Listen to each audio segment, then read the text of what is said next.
अच्छा जी, मोहम्मद हुज़ैफ़ा आसिफ पराचा, अभी दो बंदे हैं या एक ही साहब का लंबा नाम है। बहरहाल इनकी कराची से इनका ताल्लुक़ है। इन्होंने एक स्पेसिफिक शख्सियत के बारे में सवाल किया है। आजकल एक मारूफ शख्सियत engineer Ali Mirza social media पर बहुत लोगों को मुतासिर कर रहे हैं। इनके ख़यालात, नज़रियात और तसव्वुरात से मुझे कई इख्तिलाफ़ात हैं और मेरी नज़र में जिस काम में उनकी इस वक्त मसरूफ़ियात हैं, बानी तंज़ीम डॉक्टर इरशाद अहमद साहब रहमहुल्लाह का दूर दूर से उस तक कोई वास्ता और ताल्लुक़ नहीं हो सकता, बल्कि कई एतबारात से बिल्कुल तज़ाद भी नज़र आता है। लेकिन इन साहब का बहुत बड़ा मसला जिससे बहुत बेचैनी पैदा हो गई है वो ये है कि ये बार बार अपने आप को डॉक्टर इरशाद अहमद साहब का शागिर्द करार देते हैं। जहाँ भी दलील की ज़रूरत हो तो अपनी बात कहकर बयान कर दिया करते थे, लेकिन मेरे उस्ताद डॉक्टर इरशाद अहमद ने ये बात कही है, जबकि वो बात भी डॉक्टर इरशाद अहमद ने नहीं कही होती।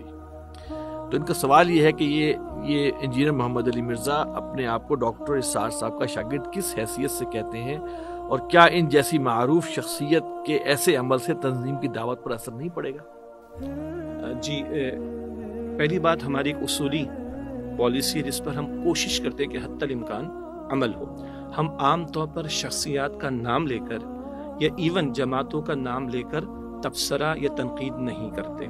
हाँ, कोई फ़िरक़े बातिल हो, ऐसे बातिल फ़िरक़ यानी कि जिनके तसव्वुरात ही मेन स्ट्रीम उम्मत की उससे हट गए हों, कोई इनकार सुन्नत में मुब्तला है, कोई ख़त्म नबूवत के अक़ीदे का इनकार करे तो बात अलग, वरना उमूम के एतबार से हमारी कोशिश होती है हद तक इम्कान, कहीं इंतहाई शदीद ज़रूरत हो तो बात अलग हो जाएगी कि अफराद का नाम और तहरीकों या जमातों का नाम लेकर हम तनकीद या तबसरे से हद तक इम्कान गुरेज करते। नंबर एक, सवाल आ गया तो पहले दो तीन उसूली बात समझ लेते हैं। जहाँ तक बानी तंजीम डॉक्टर इरशाद साहब रहमतुल्लाह अलैह का ताल्लुक़ है, मैं समझता हूँ कि उम्मत का 1/3 हिस्सा वो उर्दू समझता है, कुछ अक्सर बोलते भी हैं, पाकिस्तान, बांग्लादेश और इंडिया को आप शामिल कर लें, और मैं हिंदी जी उर्दू या हिंदी बिल्कुल।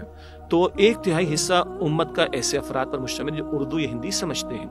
तो बानी तंजीम डॉक्टर इरशाद साहब रहमतुल्लाह अलैह को सुनने वालों की तादाद तो अब लाखों से भी करोड़ों की बात है, अल्हम्दुलिल्लाह। और ये एक अच्छी बात होती है कि मैं किसी शख्सियत से इस्तिफादा करूं तो मैं उनको अपना मुहसिन समझूं और मैं कहूँ जी मैंने उनसे इस्तिफादा किया, इस माना में कोई कहता है कि वो मेरे उस्ताद हैं, तो ऐसे तो लाखों अफराद आपको मिलेंगे कि डॉक्टर इरशाद साहब हमारे मेंटोर हैं। कोई ये कहेगा डॉक्टर इरशाद साहब हमारे मुरब्बी हैं, डॉक्टर इरशाद साहब हमारे मुहसिन हैं, डॉक्टर इरशाद साहब हमारे उस्ताद हैं। ऐसे तो लाखों अफराद मिलेंगे। तो कोई इतना क्रेडिट देता है उनको, ये जिक्र करता है, तो ये अच्छी बात है। सैयदना अली रज़ी अल्लाह तआला अन्हु फरमाते हैं, जिससे मुझे एक लफ्ज़ सिखा दिया वो मेरा उस्ताद है, मैं उसका गुलाम हूँ। अल्लाहु अकबर कबीरा।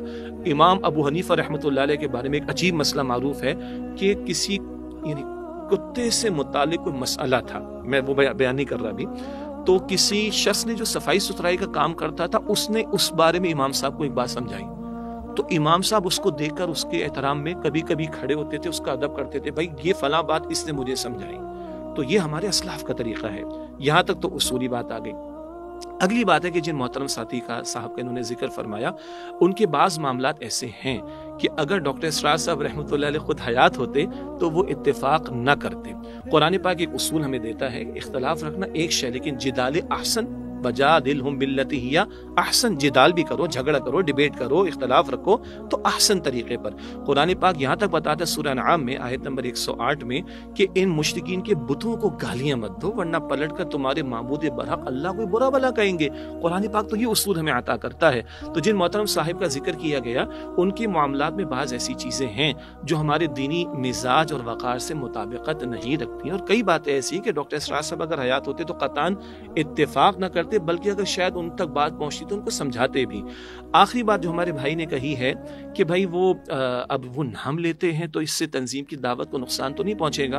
अब देखिए, बहुत सी बातें हमारे इख्तियार में तो नहीं है। अब किसी ने इस्तिफादा किया और वो अपने आप को रिलेट कर रहा है तो ठीक है, अलबत्ता सुनने वालों को देख लेना चाहिए कि डॉक्टर इरशाद साहब की पूरी जिंदगी किस काम में लगी। क्या माअज़ल्लाह वो असलाफ पर बहसें करने में लगी? क्या वो फ़िक़ही मसाइल के मैदान में दाखिल होकर अपनी उकूल लड़ाने और अपनी आरा पेश करने में लगी? क्या वो मसलकी इख्तिलाफ पर बहसों को छेड़ने में लगी? क्या वो अफराद और शख्सियात के ऊपर बाजारी किस्म के अंदाज से कलाम करने? अस्तग़फिरुल्लाह, क़तअन नहीं।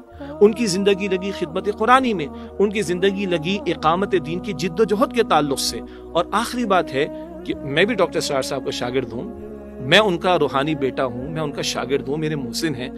देखने की बात है कि अगर मैं किसी को अपना उस्ताद कह रहा हूं तो उनकी जिंदगी के मकसद से मैं कितना हम आहंग हूं। میرے نزدیک، ہمارے نزدیک وہ سب معتبر ہیں، قابل احترام ہیں جو ڈاکٹر اسرار صاحب کو اپنا محسن سمجھتے ہیں. مگر ڈاکٹر صاحب خود کہتے تھے یار اگر مجھ سے محبت ہے تو میرے ہاتھ میں ہاتھ دو، بیعت کرو میرے ہاتھ پر. مجھ سے محبت ہے تو آؤ اس کام میں لگو جس کام میں لگا ہوں. مجھ سے محبت ہے تو اقامت دین کی جد و جہد کے اندر آؤ، اجتماعیت اختیار کرو، بیعت کرو اور اپنا تن من دھن اس کام میں لگانے کی کوشش کرو. تو واقعتاً میں سمجھتا ہوں کہ اگر کوئی واقعتاً اپنے آپ کو ڈاکٹر اسرار صاحب کا شاگرد کہے یا ان کو واقعتاً اپنا بڑا اور محسن مانے، تو میں سمجھتا ہوں کہ اس کی اخلاقی کم از کم ذمہ داری بنتی ہے کہ وہ مشن جو ڈاکٹر اسرار صاحب کا تھا رحمۃ اللہ علیہ، جس میں ان کی پوری زندگی لگ گئی، زندگی پوری قربان ہو گئی، اس کام میں بالفعل وہ لگے، تو میں سمجھتا ہوں واقعتاً پھر ہم کہیں کہ ہم ان کے شاگرد اور وہ ہمارے استاد ہیں.